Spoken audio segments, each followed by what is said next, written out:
All right, so what I want to do for you is a reaction where we're going to dehydrate sugar. Now, you may know this, you may not know this, but sugar is basically made of carbon, hydrogen, and oxygen. So by dehydrating it, what we're doing is we're taking out the water. And so what are you left with? You're left with carbon. So watch this because it's pretty cool. So what I have here is in this graduated cylinder, I have concentrated sulfuric acid, and in this beaker, I have just good old table sugar. And we're going to mix them up and see what happens. All right, so here we go. I'll pull the sulfuric acid in there, and then we'll start mixing.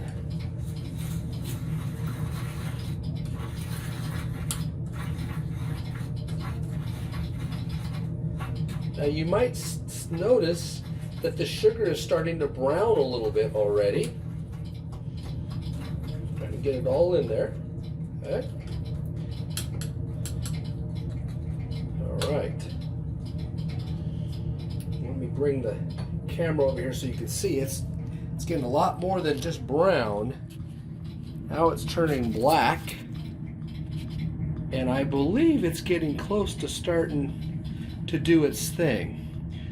It's generating some heat. I don't know if it's really cooking the sugar like when you heat sugar up to make candy, but there is it's going to start going here right directly.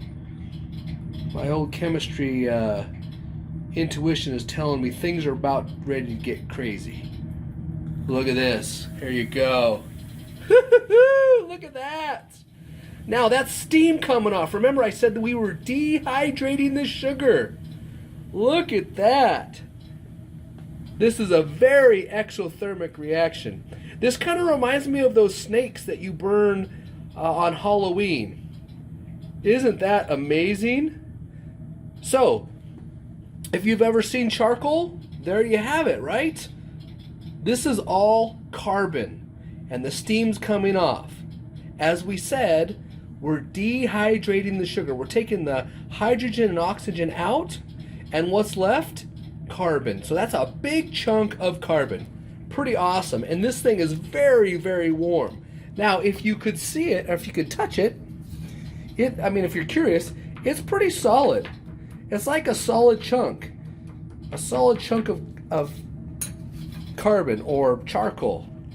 Pretty awesome. All right, the carbon souffle. We dehydrated sugar with concentrated sulfuric acid. Hope you enjoyed this one.